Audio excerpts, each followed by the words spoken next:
like we should talk ở nhà wow yeah me chỉ đợi mình like we close nó được qua mùa nở lại ra lên nó muốn nó phảiอยู่ในนั้นมีจานเลย yeah em đâu xin nhà na giờ lên khó lên nó oh yeah thế là nó được bùa yeah là đơn đó được qua mùa lo em được qua mùa lo em nó nhà wow phô nó khó chỉ đi wow bà sẽ ta được bà này giờ được qua bà cho bà nàng lên nó sao mới được ghê được qua mùa lo em qua lo cố gắng cái qua mùa lo giờ qua về cất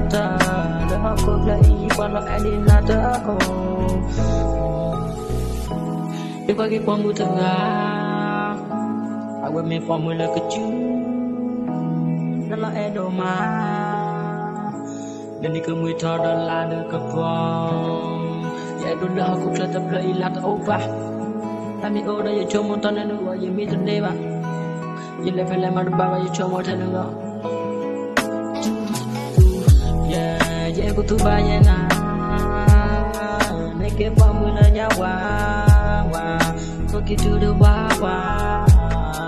nên đi cứ mùi thọ đó giờ say tuần nó yeah em đã bắt đầu mình nên đi lại yeah đôi khi nhá na yeah lời khó lo đâu và sao giờ thì đã đâu ba không lo giờ sao